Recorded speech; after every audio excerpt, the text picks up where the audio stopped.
Muchas gracias por estar nuevamente con nosotros. Este es el espacio El Sermón Dominical. Les tengo buenas noticias. Hemos hecho una alianza estratégica entre lealabiblia.com y nuestro canal de YouTube. Estos sermones, predicaciones, enseñanzas estarán apareciendo en nuestros canales de YouTube y a la vez nuestros materiales, sermones, enseñanzas, folletos evangelísticos y muchos otros recursos estarán disponibles en lealabiblia.com. Voy a dejar abajo en la descripción de este video los links que los podrán llevar hasta nuestros sitios y nuestras redes sociales para que ustedes continúen dándonos seguimiento y así fortalecer su vida con las enseñanzas poderosas de la palabra de Dios difundida por Heraldo de la Verdad, Lea la Biblia y este servidor. Hoy estaremos hablando de un tema muy importante. No debas a nadie nada. Y vamos a utilizar a un famoso personaje. Dice la Biblia que Zaqueo se levantó entonces y le dijo al Señor: mira, Señor, voy a dar a los pobres la mitad de todo lo que tengo, y si le he robado algo a alguien, le devolveré 4 veces más. Dice Lucas capítulo 19 en el versículo 8. Vamos a hablar de la ley de la restitución, no deber nada a nadie. Por un tiempo viví en San José, Costa Rica, con mi esposa y mis 2 hijos. Vivíamos en una casa que rentábamos por $100 al mes. En una ocasión me llegó una factura de energía eléctrica que me dejó sorprendido, una deuda enorme de energía que nosotros no habíamos consumido. Por supuesto, era una equivocación. Debía haber un error en aquella facturación tan elevada. Al día siguiente de recibir la factura, acudí a la oficina del cobro de aquella compañía para pedir una explicación sobre el monto de la factura. La joven que atendía fue muy amable y pocos minutos después me aclaró la situación. Y es aquí donde hay una gran enseñanza que quiero compartir con todos ustedes. La cantidad excesiva en mi factura se debía a que el dueño de la casa que alquilábamos no había pagado la energía de su propio domicilio, así que la compañía, para cobrar su dinero, endosó la cuenta a la otra propiedad que el señor tenía registrada a su nombre, la cual era la casa en la que nosotros vivíamos. La deuda que no quería pagar se la adjudicaron a otra de sus propiedades para obligarlo a saldar la deuda. Amigos, este ejemplo nos muestra una ley de la vida y sobre todo una ley espiritual. Por favor, ponga mucha atención, vea hasta el final este video porque estas enseñanzas van a serle muy útil a lo largo de su vida con relación al dinero, a las deudas y al pago.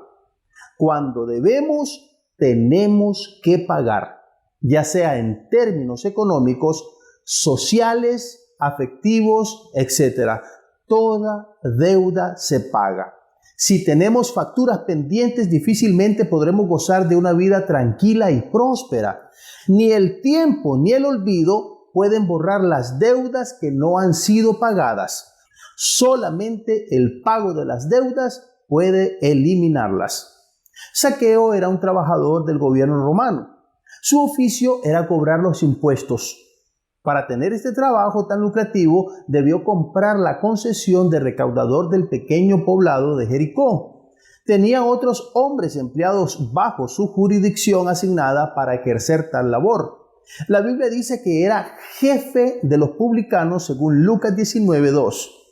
Por esta razón se granjeó el odio del pueblo. Nadie lo quería por recaudador de impuestos. Los cobradores de impuestos abusaban de los ciudadanos y los coaccionaban a pagar más de lo que debían. A esto se agrega que trabajaba para el enemigo, así que era visto nada más ni nada menos que como un traidor. Zaqueo seguramente tuvo que hacer algunos trucos para obtener tal puesto, lo que demuestra un poco lo chueco de su carácter. Y es que algunas personas están dispuestas casi a cualquier cosa para obtener un poco de dinero. No por nada la Biblia dice que raíz de todos los males es el amor al dinero, dice 1 Timoteo capítulo 6, versículo 10. Cuando atamos todos los cabos, entendemos que una cosa lleva a la otra. Primero, el puesto de cobrador de impuestos solo se obtenía mediante generosas ofertas para obtener la concesión. Zaqueo tuvo que sobornar para obtener el puesto. Segundo, en arca abierta hasta el justo peca. Y como dice el otro refrán, sacristán que vende cera y no tiene colmenar, o se la saca de la oreja o se la roba del altar.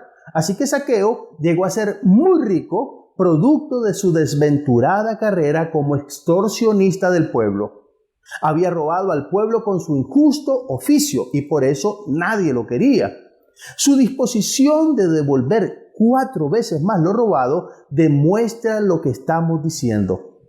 Número 3. Zaqueo conocía la ley de Moisés y ya sabía lo que tenía que hacer: devolver lo robado en una proporción de 4 veces más. En la antigua legislación de Moisés existía una ley muy especial que procuraba hacer justicia a aquellos que habían sido despojados injustamente. Era la ley de la restitución. Vamos a leer un poco las Sagradas Escrituras en donde aparece este señalamiento en el libro de Números. El Señor le dijo a Moisés: dile a los israelitas que en caso de que alguien, hombre o mujer, peque causándole un daño a otro, está traicionando al Señor y es culpable.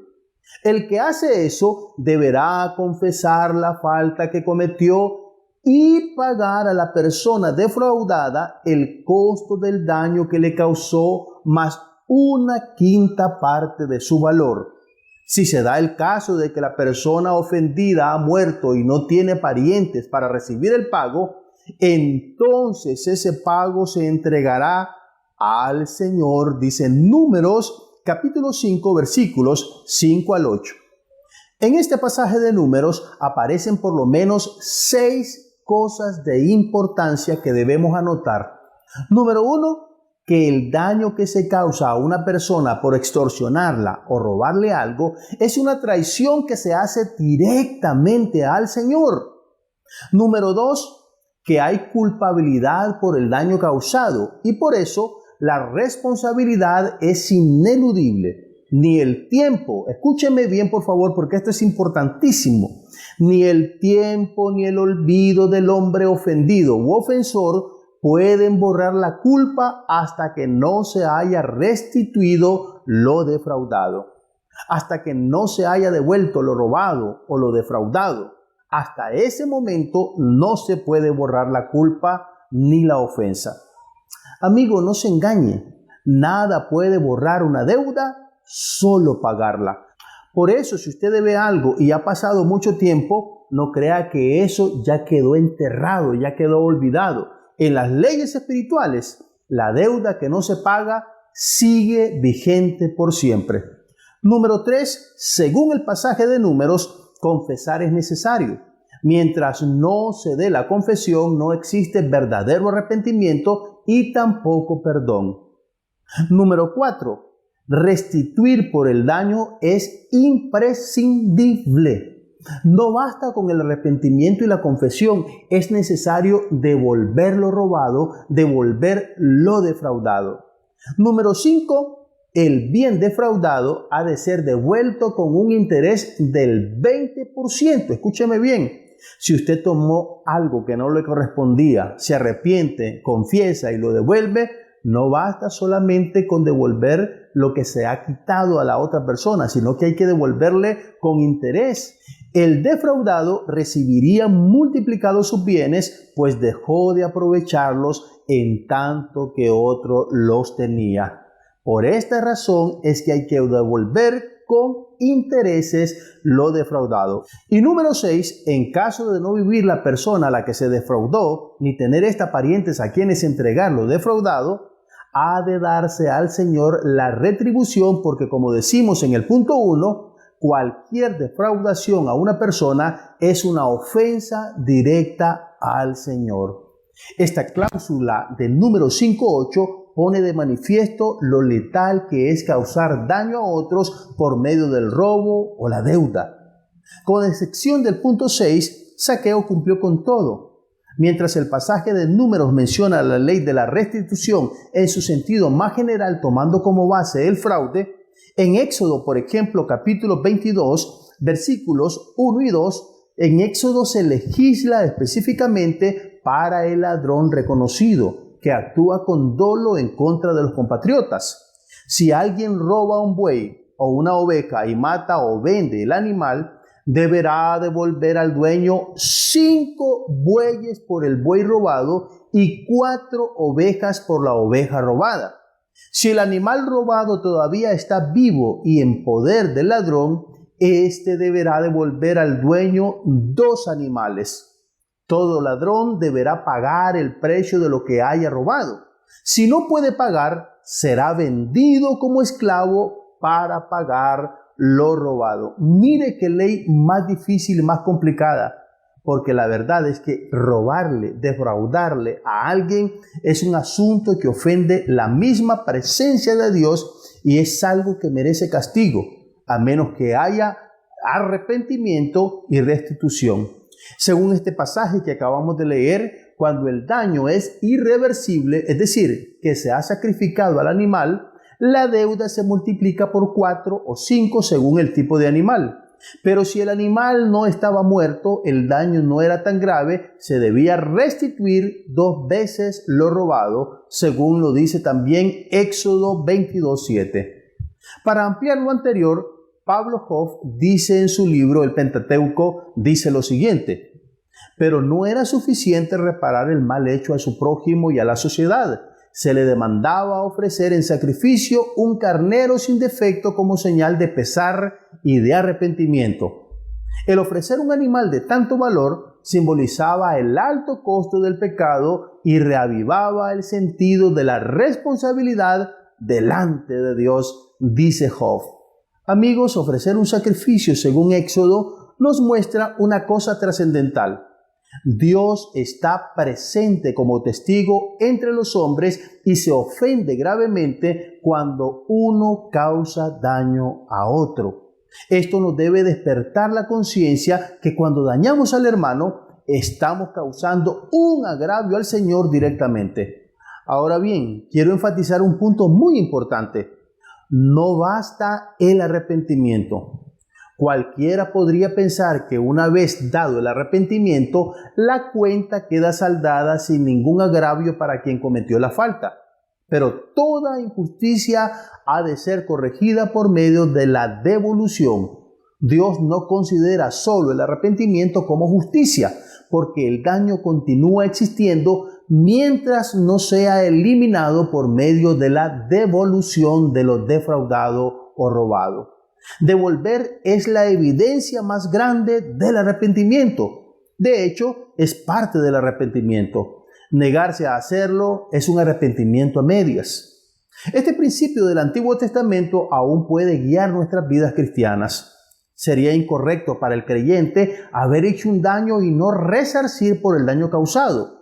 Al no restituir, estaríamos dejando facturas sin pagar y esas facturas podrían estarnos mortificando a lo largo de nuestra vida. Un ejemplo sencillo sería: si usted cuando no era cristiano abusó de la confianza de alguien y tomó dinero que no le correspondía, ¿qué cree que pasó con ese asunto cuando se entregó al Señor? Esa factura aún está esperando ser pagada, no ha sido borrada. Solo por medio de la restitución podemos quedar libres de la deuda. Recientemente conversé por chat con un amigo de mi juventud. Le manifesté mi preocupación por muchos pendientes que dejó por acá en nuestro país. Sin embargo, me dijo que él se siente bien con Dios, que estaba seguro que el Señor ya lo había perdonado. Por supuesto, no dudo que sea un buen cristiano, pero esto no elimina la responsabilidad por las deudas sin pagar. Son miles de dólares en deudas las que dejó como estelas. Muchas personas fueron defraudadas por él, incluyendo una esposa abandonada e hijos que crecieron sin su padre. Entienda esto, mi querido amigo. Entienda muy bien esto porque quiero apuntarlo de una forma enfática. Satanás quiere que pequemos, pero también desea que no nos demos cuenta que lo hacemos. Al enemigo le ha funcionado bien esta estrategia, hacernos ignorar los males que hemos cometido. Así, sin darnos cuenta, somos culpables, sufrimos por ello, pero no nos damos cuenta dónde está el mal. Al ignorar nuestras faltas, es imposible librarnos de las responsabilidades, puesto que la Biblia apunta diciendo lo siguiente: no se engañen, Dios no puede ser burlado, dice Gálatas capítulo 6 en el versículo 7. Y nadie, aunque peque por ignorancia sin saber que es pecado lo que hace, se puede justificar delante de Dios. Dice Levíticos capítulo 5 en los versículos 17 y 18. Las terribles consecuencias de no restituir son muchísimas. Veamos el siguiente ejemplo. Cuando el profeta Natán se presentó ante David para reprenderlo por el pecado que cometió con Betsabé, el profeta denunció ante el rey a un rico avariento que quitó a un pobre la única ovejita que tenía. Al oír la denuncia, esto fue lo que dijo David. Al oír esto, David se enojó muchísimo contra el hombre rico y le dijo a Natán: ¿pero cómo pudo hacer eso? Ese hombre no tiene sentimientos. Te juro por Dios que ahora tendrá que pagarle al pobre 4 veces más de lo que vale la ovejita. Y además, merece la muerte, dijo David en 2 de Samuel capítulo 12, versículos 5 y 6, sin saber que esa sentencia la estaba dando contra él mismo. De hecho, David tuvo que sufrir su propia sentencia. El niño que David tuvo con Betsabé, producto del adulterio, murió, dice la Biblia. Su hijo Amnón, el que violó a su hermana Tamar, murió asesinado por Absalón. Absalón, el más bello de los hijos del rey David, murió ajusticiado por el general Joab en una guerra civil que el mismo muchacho había iniciado algún tiempo atrás. Y finalmente, Adonías, el hijo mayor de David, murió a manos de su hermano Salomón por un complot que Adonías protagonizó para apoderarse del trono. Allí tenemos 4 vidas que le fueron arrebatadas al rey David, producto de la sentencia que él mismo había proferido contra sí. La sentencia que David pronunció contra sí mismo en cumplimiento de la restitución fue cumplida al pie de la letra. Amigo, le vuelvo a repetir, toda deuda se paga. Y si nosotros no la pagamos en efectivo o por lo menos como debemos pagarla, la vida se encargará de cobrarnos. De todo esto, una cosa le debe quedar clara a usted: toda deuda se paga. Y si usted no lo hace materialmente, es muy seguro que la vida se la cobrará. Es una opinión personal la que le diré a continuación, pero analícela por favor. Cuando alguien no asume la responsabilidad de sus deudas y las deja para que el tiempo las borre, la vida se encarga de cobrarle, ya sea con pobreza, endeudamiento, con aflicciones e insatisfacción. Simplemente no encontrará sosiego. Mediante la observación he podido comprobar estas palabras. Sé de muchos casos aplicables y los ejemplos bíblicos que hemos mencionado pueden ayudarnos a inferir que es así. Es necesario restituir para evitar las consecuencias. Quiero hablarle entonces de algunos beneficios que recibe la persona que se arrepiente y devuelve lo defraudado. Esta ley restaura al hechor de manera legal y psicológica, pues sabe que ha pagado su deuda tanto a la sociedad como a la víctima. La restauración de la paz entre el que defraudó y la víctima es cumplida por el pago por parte del deudor a la víctima. Una vez que se ha hecho este pago, la víctima no tiene ningún derecho legal adicional en contra del que le debía. El asunto está legalmente arreglado. Y por eso, la culpa ha sido removida de la conciencia del deudor. Ahora le pregunto algunas cosas importantes para su consideración. ¿Ha tenido que arreglar algún asunto pendiente con alguien? ¿Cómo se ha sentido después de hacerlo? Cuando tomamos la iniciativa para restaurar una relación rota, cuando damos el primer paso para solucionar un conflicto que ha estado presente por mucho tiempo, cuando salimos de una deuda, se puede experimentar un sentimiento de tranquilidad, de paz en lo profundo del corazón. El Señor legisló de esta forma, posiblemente pensando más en el ofensor que en la víctima. Ahora quiero hablarle de la restitución más sublime. En Romanos capítulo 13, versículo 8, Pablo ordena lo siguiente, y anote por favor, repase estos versículos y esta idea que le quede grabada en su corazón. Dice Romanos capítulo 13, versículo 8, no le deban nada a nadie. La única deuda que deben tener es la de amarse unos a otros.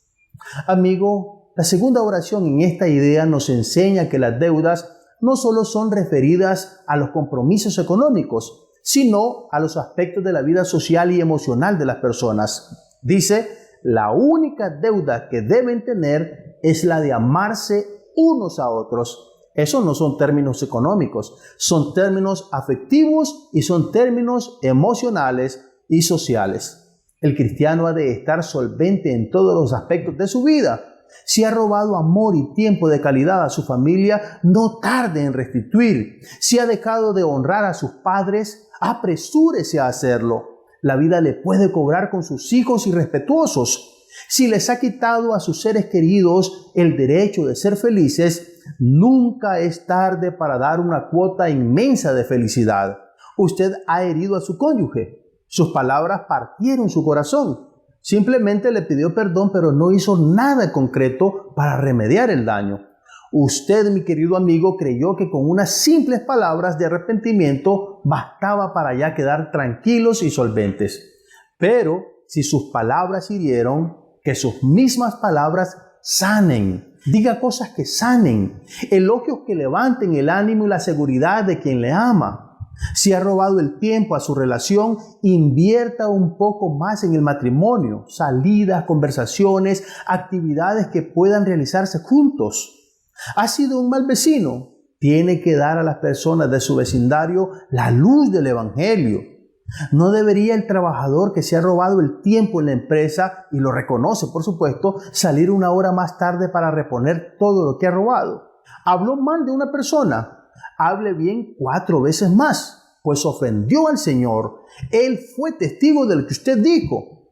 Le ha quitado el tiempo a su familia, esposa e hijos por divertirse con sus amigos. Entréguele a su familia lo que le ha robado. Hace varios años, mientras trabajaba en mi casa, apareció un joven conocido. Me saludó y pidió conversar conmigo. Me extrañó mucho su visita, pues teníamos mucho de no vernos, y en el último encuentro tuvimos una pequeña discusión. Todavía recuerdo sus palabras como si las acabo de oír. Bruno, vengo a pedirte perdón. La última vez que nos vimos actué mal. Tú estabas en tu reunión y yo fui imprudente con lo que te dije. Vengo a pedirte disculpas por mi imprudencia. En ese momento yo quedé sorprendido por la humildad de aquel muchacho. Francamente que ya no recordaba el episodio al que hacía referencia y tampoco me sentía ofendido por eso. Sin embargo, él sintió la necesidad de disculparse. Ahora yo le pregunto, ¿y usted no siente la necesidad de disculparse? ¿No siente la inquietud de ir y pedir perdón a aquellos a los cuales ha ofendido? ¿Cuándo doblegará su orgullo? ¿Cuándo pedirá perdón al hijo que ofendió ignorándolo y privándolo de su cariño? ¿Cuándo visitará a sus padres para disculparse con ellos por haber sido el hijo que ellos no esperaban que usted fuera? Lo peor es que usted sabe que es culpable y aún así no procede, no actúa, no se arrepiente, no restituye. ¿Hasta cuándo resentirá al Espíritu Santo con su conducta? Devuelva lo que no le pertenece. Hágalo mientras hay tiempo, porque ¿qué es más fácil? ¿Cumplir voluntariamente con la ley de la restitución o que se cumpla obligatoriamente? Es más fácil cumplirla voluntariamente porque los costos son menores. Dios, mi querido amigo, nos da un gran ejemplo. Cabe la posibilidad que nosotros tengamos que recibir compensación por algún fraude que nos causaron. Dios es nuestro gran compensador.